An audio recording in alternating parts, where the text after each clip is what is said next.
지파의 구분에 따라 기업으로 주매 그 땅에 전쟁이 그쳤더라. 전쟁이 끝난 거예요. 큰 적들은 다 정복을 했고 이제 곳곳에 남아있는 잔 세력들만 제거하면 될 상태였습니다.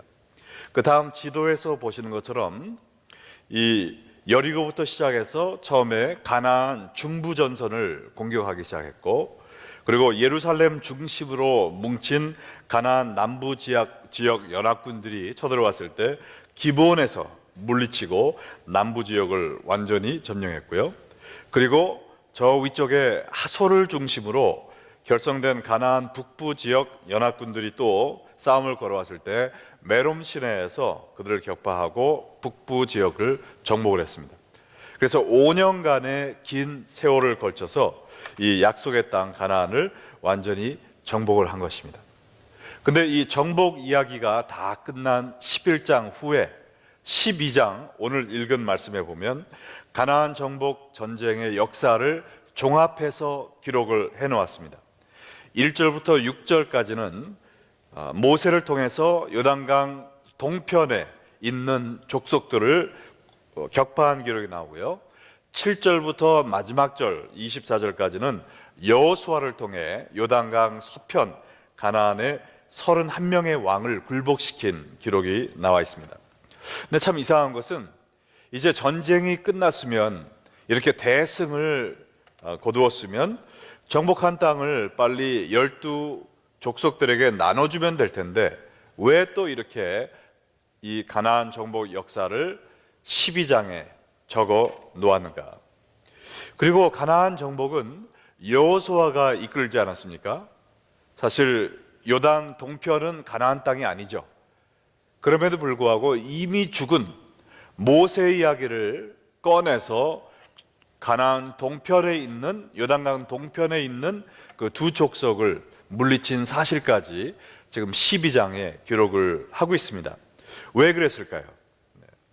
그 이유는 제가 보기에 이 12장을 통해서 하나님께서 세 가지의 중요한 사실을 이스라엘 백성들에게 기억하라고 상기시켜 주시기 위해서 하신 것이라고 믿습니다.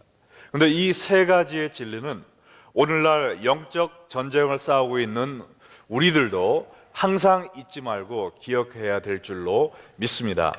첫 번째, 오늘 이 12장을 통해서 우리가 기억해야 될 진리가 뭐냐면은 약속을 지키시는 신실하신 하나님을 기억해야 됩니다. 한번 따라해 볼까요? 약속을 지키시는 신실하신 하나님. 여호수아 12장에 이미 죽은 모세 이야기가 갑자기 등장하는 이유는 약속을 지키시는 신실한 하나님을 보여주기 위해서 그렇습니다. 사실 요단강 동쪽에 있는 아모리 족속과 바산 족속은 원래 정복할 계획이 없는 족속들이었어요. 모세는 이스라엘 백성들을 이끌고 그냥 그 사람들의 땅을 지나가기를 원했습니다. 그런데 그 사람들이 그걸 거부하고 싸움을 걸어왔기 때문에 예정에도 없던 이러한 전쟁을 하게 되고 할 수 없이 정복을 하게 된 족속들이었어요. 그 1절로 6절까지를 한번 간단히 읽어보면 이스라엘 자손이 요단 저편 해 돋는 쪽이니까 무슨 쪽이죠? 동쪽이죠. 곧 아르논 골짜기에서 헤므론 산까지 동쪽 온 아라바를 차지하고 그 땅에서 쳐 죽인 왕들은 이러하니라. 2명밖에 없습니다. 시온은 헤스본에 거주하던 아모리 족속의 왕이고, 또 옥은 르바의 남은 족속으로서 아스타롯과 에르데이에 거주하던 바산의 왕이라. 여호와의 종 모세와 이스라엘 자손이 그들을 치고 여호와의 종 모세가 그 땅을 루베 사람과 갓 사람과 므낫세 반 지파에게 기업으로 주었더라. 이 두 전쟁에서 대승을 거두고 모세는 요단강 동쪽에 있는 모압 땅에서 죽었습니다. 그리고 그때 하나님께서 여호수아를 택하셔서 이 가나안 정복의 대사명을 맡겨주셨죠. 우리가 여호수아 강해를 시작했던 첫날에 보았던 것처럼 그때 여호수아는 아니 나같이 부족한 사람이 어떻게 위대한 영적 리더 모세의 뒤를 이어서 이 백성들을 이끌 수 있겠는가라는 열등의식과 또한 의심에 휩싸여 있었습니다. 모세는 애굽에서 이스라엘을 인도해냈을 뿐만 아니라 물도 없고 먹을 것도 없는 애굽 그 광야에서 40년 동안을 백성들을 이끌어낸 위대한 지도자였고요. 그리고 바로 얼마 전에 이 강인한 요단 강편의 족속들을 이긴 물리친 그 사람이었는데, 어떻게 어리고 부족한 내가 이 모세의 뒤를 이어서 가나안 정복의 이 대사업을 완수할 수 있겠는가? 숨고 싶고 도망가고 싶은 그런 마음뿐이었을 것입니다. 그때 하나님은 여호수아에게 약속의 말씀을 주심으로 그의 용기를 북돋아 주셨어요. 여호수아 1장 공부할 때 봤던 우리 5절과 6절 말씀을 한번 같이 읽겠습니다. 내 평생에 너를 능히 대적할 자가 없으리니 내가 모세와 함께 있었던 것 같이 너와 함께 있을 것이니라. 내가 너를 떠나지 아니하며 버리지 아니하리니 강하고 담대하라.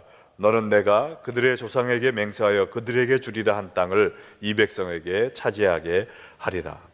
하나님이 나타나셔서 여호수아에게 말씀하시길, 그래, 네 말이 맞아. 너는 약하고 힘이 없고 경험도 없는 존재에 불과하지 않아. 그렇지만 모세와 함께했던 내가 너와도 함께할 것이기 때문에 너는 두려워하지 말고 가나안 땅으로 전진하라. 그리하면 내가 주기로 약속한 이 가나안 땅을 너를 통하여 이스라엘 백성에게 줄 것이다 라는 놀라운 약속을 해주신 것이죠. 그래서 여호수아는 믿을 것 하나 없었지만 단 한 가지, 이 하나님의 약속을 믿고 가나안 땅에 뛰어들어간 것입니다. 근데 5년이 지난 가나안 전쟁을 다 끝나고 뒤돌아보니까 하나님께서 그 약속을 지켜주셨다라는 말을 지금 하고 있는 것입니다. 모세가 이렇게 위대한 일을 하고 나는 도저히 그 일을 할 수 없습니다 라고 내가 망설였지만 하나님께서 나에게 약속을 주셨고 내가 그 약속을 뒤따라 가나안 땅에 들어갔더니 모세가 했던 것처럼 하나님께서 나를 통해서도 이 귀한 역사를 이루어 주셨다는 것이죠. 사실 모세는 몇 명의 왕을 정복했습니까? 제가 계속 힌트를 보여드리고 있는데 몇 명이요? 2명이요. 근데 여호수아는 몇 명의 왕을 정복했습니까? 네? 31명. 와, 역시 성경 박사만 모였습니다, 우리 교회는. 네. 이 여호수아는 내가 어떻게 할 수 있는가 두려움에 떨었지만 하나님이 함께 하시니까 모세는 2명의 왕을 정복했는데 여호수아는 31명의 왕을 정복하는 놀라운 쾌거를 거뒀다는 것입니다. 그러므로 우리가 여기서 배워야 될 것은 무엇입니까? 우리도 하나님의 약속을 믿고 전진해야 된다는 것입니다. 하나님은 그의 약속을 이루시는 신실하신 분이십니다. 내가 약해서, 내가 말주변이 없어서, 내가 아는 게 없어서 내가는 얘기할 필요가 없다는 것이죠. 우리가 못할 것이라고 생각을 했으면 하나님이 왜 우리를 부르셨겠습니까? 우리를 부르셨다는 이유는 하나님이 우리같이 나약한 존재도 쓸 수 있기 때문에 부르신 것입니다. 그러므로 하나님이 우리에게 약속을 주시고 소명을 주시고 임무를 맡겨주실 때는 주여 저는 약하지만 하나님이 저와 함께 하시면 제가 순종하고 나아가겠습니다. 이러한 심정으로 하나님께 나아가는 여러분들 되시기를 바랍니다. 하나님은 여호수아에게 이 약속의 말씀을 주셨지만 이 약속을 여러분에게도 주고 계시다고 믿습니다. 내가 모세와 함께 있었던 것처럼 너와 함께 있을 것이니 두려워 말라. 이 말씀을 이제는 이렇게 말씀하실 거예요. 내가 여호수아와 함께 있었던 것처럼 너와 함께 하리라. 그러니 두려워 말라. 너를 통하여 이 약속의 땅을 내 백성에게 주리라. 할렐루야. 믿으십니까? 네. 하나님이 여러분에게 무슨 사명을 맡겨주시든지 저는 못해요 라는 말 하지 마시고 하나님 저는 약하지만 하나님이 하시는 일이기 때문에 하나님이 이루시겠다 약속하셨으면 제가 순종하고 물이라도 불이라도 뛰어들어가겠습니다. 대답하시는 여러분 되시기를 주의 이름으로 축원합니다. 네. 자, 이 가나안 정복 사건을 통해서 하나님이 우리로 하여금 기억하기 원하는 또 하나의 하나님의 속성이 있는데요, 뭐냐면 역사를 주관하시는 전능하신 하나님입니다. 따라해 볼까요? 역사를 주관하시는 전능하신 하나님. 이 7절부터 24절까지 기록된 요단강 서쪽의 가나안 정복 역사를 앞에 두 절만 읽어보겠습니다. 여호수아와 이스라엘 자손이 요단 이편 곧 서쪽 레바논 골짜기의 바알갈에서부터 세일로 올라가는 곳 한락산까지 쳐서 멸한 그 땅의 왕들은 이러하니라. 그 땅을 여호수아가 이스라엘의 지파들에게 구분에 따라 소유로 주었으니 곧 산지와 평지와 아라바와 경사지와 광야와 네겝 곧 헷 족속과 아모리 족속과 가나안 족속과 브리스 족속과 히위 족속과 여부스 족속의 땅이라. 하나님이 약속하신 것처럼 여호수아를 통해서 하나님은 이스라엘 백성들이 하나님이 주기로 약속하신 그 가나안의 산지와 평지와 모든 땅을 정복하게 해주셨습니다. 그리고 가나안에 있었던 그 크고 강한 모든 족속들, 여기에 6족속의 이름이 나와 있죠. 이 모든 족속들을 정벌하는 놀라운 기적을 경험하게 해주셨어요. 성서 고고학자들의 연구에 의하면 그 당시 가나안의 문화는 엄청나게 발달되어 있었다고 합니다. 뛰어난 건축 기술로 아름다운 가옥들도 지었고요, 배수 시설이 잘 돼 있어서 그 옛날에 수세식 화장실을 썼다고 그래요. 불과 몇십 년 전에 한국에서도 재래식 화장실을 우리가 썼는데 그 옛날에 수세식 화장실을 썼다고 합니다. 그리고 금은동 세공 기술이 발달되어서 주변 국가들과 활발한 무역을 벌였고, 더욱이 군사력은 그 지역에서 가장 강한 최강의 군사력을 갖고 있었다고 합니다. 그럼에도 불구하고 그들의 견고한 성 여리고성은 역사 이래로 한 번도 함락된 적이 없었던 성이었지만 오합지졸처럼 보였던 이스라엘 백성 군사 앞에서 무너져 버렸어요. 그리고 찬란했던 그들의 문명의 축복도 불과 애굽의 노예에 지나지 않았던 이스라엘 백성들에게 다 빼앗기고 말았습니다. 어떻게 이런 놀라운 일이 있을 수 있냔 말이죠. 그것은 역사를 주관하시는 하나님께서 이루셨다는 것입니다. 이스라엘 백성들이 잘나서 그런 것도 아니고요, 열심히 해서 그런 것도 아니고 온 우주 만물을 주관하시는 하나님의 역사였다는 것이죠. 이 가나안 전쟁 전에 계획에도 없었던 요단 동편의 족속들을 함락시킨 이것도 두고 보면, 되돌아보면 하나님의 섭리였습니다. 왜냐하면 이 이스라엘이 가나안 동편 땅에서 적들을 너무나 쉽게 무찌르는 것을 보고 가나안 안에 있는 족속들이 겁에 질렸어요. 싸우고 싶은 전의를 상실했습니다. 여호수아가 가장 먼저 정복한 성 이름이 뭐죠? 여리고. 예, 맞습니다. 그 여리고성을 점령하기 전에 정탐꾼을 보냈죠. 누구의 집에 보냈습니까? 기생 황진이가 아니고 라합. 네, 라합의 집에 보냈는데 기생 라합이 그 이스라엘 정탐꾼들에게 뭐라고 얘기했습니까? 여호수아 2장 10절과 11절에 보니까 이는 너희가 애굽에서 나올 때 여호와께서 너희 앞에 홍해물을 마르게 하신 일과 너희가 요단 저쪽에 있는 아모리 사람의 두 왕 시온과 옥에게 행한 일, 곧 그들을 전멸시킨 일을 우리가 들었습니다. 우리가 듣자마자 곧 마음이 어떻게 됐다고요? 녹아버렸고 너희로 말미암아 사람이 정신을 잃어서 혼미하게 됐나니 너희의 하나님 여호와는 위로는 하늘에서도 아래로는 땅에서도 하나님이시니라. 아멘. 하나님께서 이 가나안 전쟁을 이스라엘 사람들의 손에 넘겨주시기 위해서 이 사전 작전을 짜신 것입니다. 그래서 가나안 사람들도 두려워하던 이 아모리와 바산 족속의 왕들을 전멸시키도록 함으로 말미암아 가나안 사람들이 완전히 혼비백산해서 와, 이 이스라엘 사람들은 우리의 상대가 아니다, 우리의 적수가 아니다 하고선 싸울 용기를 완전히 잃어버리게 하신 것이죠. 이 모든 것이 이스라엘 사람들이 한 것이 아니라 우주 만물을 주관하시는 하나님이 하셨다는 것입니다. 할렐루야.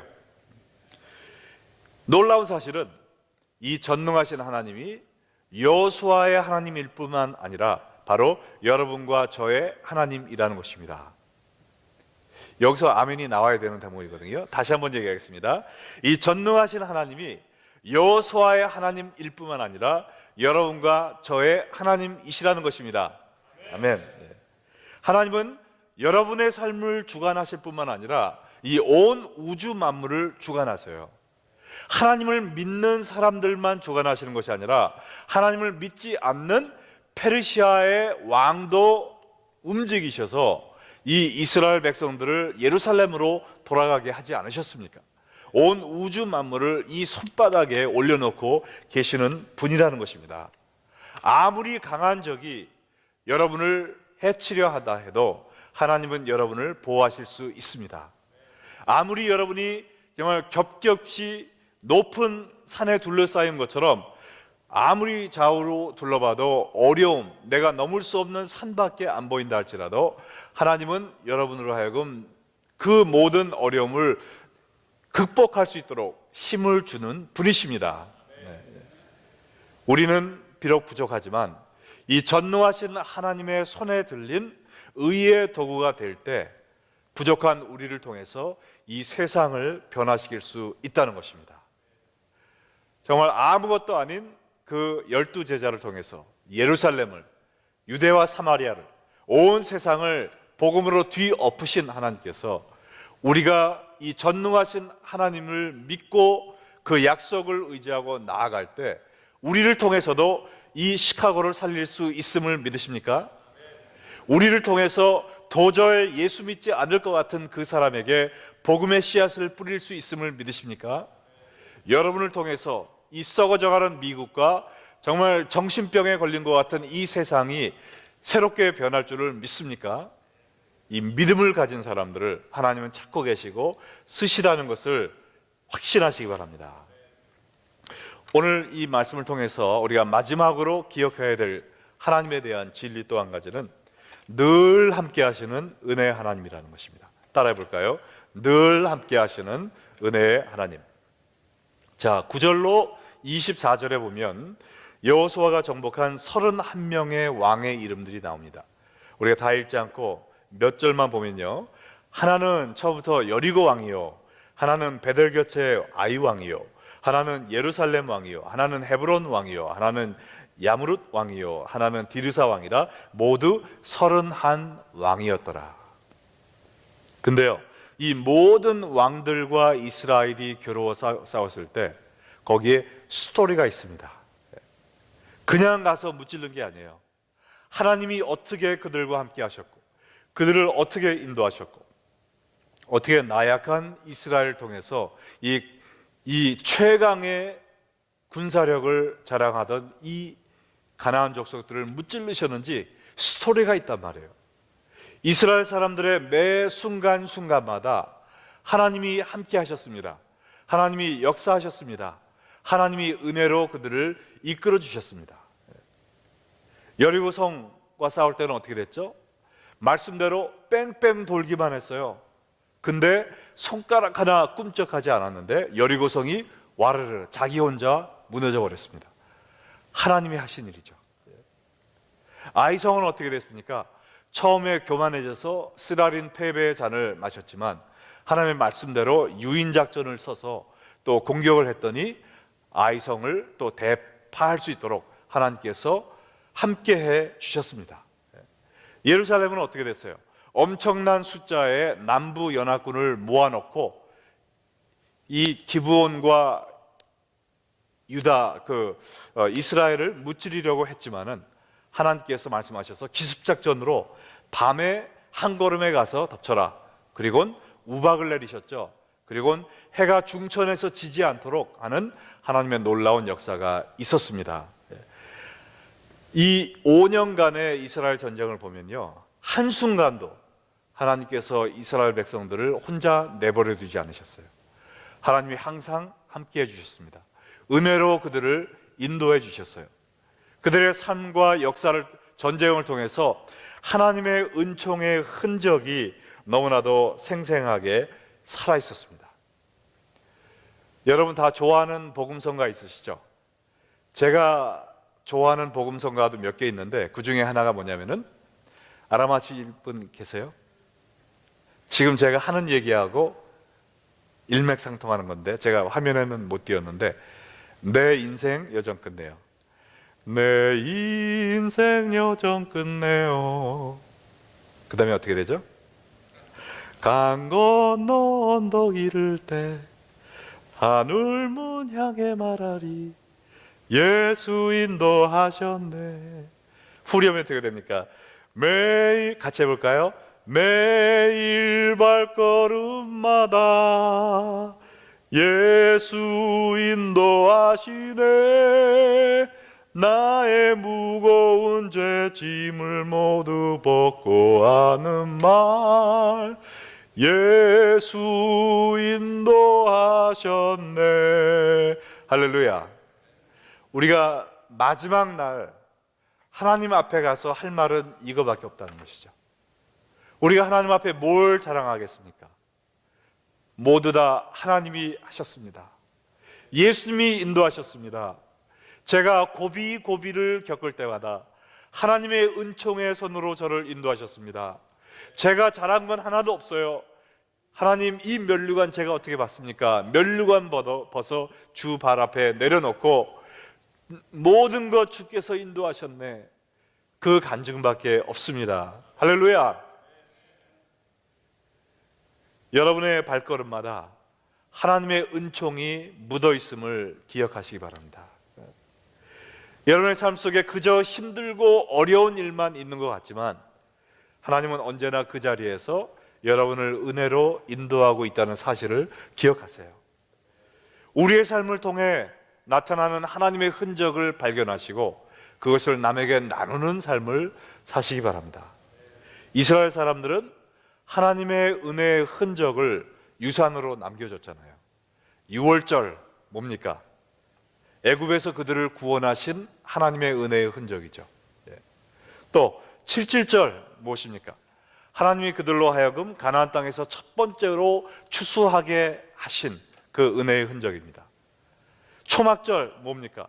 40년 동안 물도 없고 먹을 것도 없는 광야에서 하나님이 먹여주시고 살려주시고 보호해주신 것을, 그 은혜의 흔적을 기억하는 것이 초막절이잖아요. 길갈의 12돌 탑 뭡니까? 그 요단강을 갈라주시고 마른 땅 위를 걸어서 가나안 땅으로 건너가게 해주신 하나님의 은혜의 자취를 기억하게 하는 것이잖아요. 사도 바울도 그의 몸에 예수 그리스도의 은혜의 흔적을 갖고 살았다고 고백을 했습니다. 갈라디아서 6장 17절과 18절에 보니까, 이후로는 누구든지 나를 괴롭게 하지 말라. 내가 내 몸에 예수의 흔적을 지니고 있노라. 형제들아, 우리 주 예수 그리스도의 은혜가 너의 심령에 있을지어다. 아멘. 사도 바울은 예수님 때문에 매맞고 예수님 때문에 핍박받고 고난받은 흔적을 몸에, 그의 삶에 지니고 살았습니다. 또한 예수님 때문에 기쁘고 행복하고 용기 있고 보람 있게 산 그의 삶의 흔적이 있었어요. 그래서 바울을 보면 예수님이 보였습니다. 바울을 보면 예수 그리스도의 십자가가 보이고 예수 그리스도의 부활과 재림이 보였던 것이죠. 우리도 우리의 삶이 예수 그리스도의 흔적으로 이 세상에 보여주는 사람들이 되기를 소원합니다. 사람들이 우리를 보면은 그저 저 사람은 어려움이 많아서 맨날 불평만 해. 저 사람은 매일 어려움 속에서 허덕이다가 겨우겨우 살아. 그것이 아니라 저 사람은 나와 똑같은 고통과 어려움을 겪고 있지만 하나님이 저 사람을 인도해 주시는 그 은혜의 흔적을 나누고 사는 간증이 있어. 저 사람은 다른 사람들처럼 병마에도 시들리고 경제적으로도 힘들었지만 그 가운데서도 하나님의 약속을 믿고 전진함으로 말미암아 남이 이루지 못하는 놀라운 역사를 이루는 하나님의 흔적이 있어.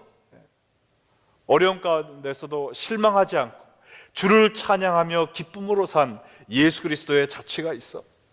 그러한 간증이 있는 사람들이 될 때 하나님께서 여호수아를 쓰신 것처럼 이스라엘 백성들을 써서 그 가나안을 정복하는 일을 이루신 것처럼 여러분 앞에 있는 불가능한 해 보이는 일, 우리 자녀들이 예수 안 믿는 거 얼마나 속이 터지고 힘듭니까? 정복하기 힘든 산이잖아요. 그러나 우리가 약속을 믿고 믿음으로 전진하고 하나님의 은혜에 의지하면 이루어주신다는 것입니다.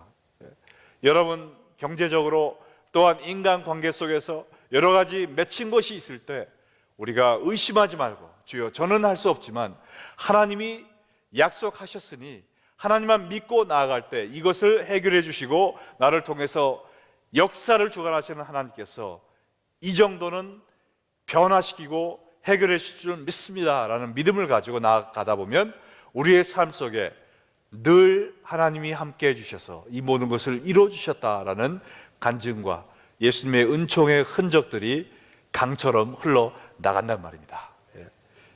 이 가나안 땅의 정복의 역사가 이 세 가지를 증거하고 있습니다. 여러분 가운데 여러 가지 어려운 문제에 봉착해서 용기를 잃고 있었던 분들, 나는 정말 여호수아가 느꼈던 것처럼 나는 아무것도 못해요, 나는 어려요, 경험이 없어요, 아는 게 없어요, 가진 게 없어요 하던 분들, 이 여호수아를 통하여 가나안을 정복하신 하나님의 역사를 믿으시고 또 그 하나님을 의지함으로 말미암아 이 놀라운 역사를 체험하는 여러분 되시기를 주의 이름으로 축원합니다.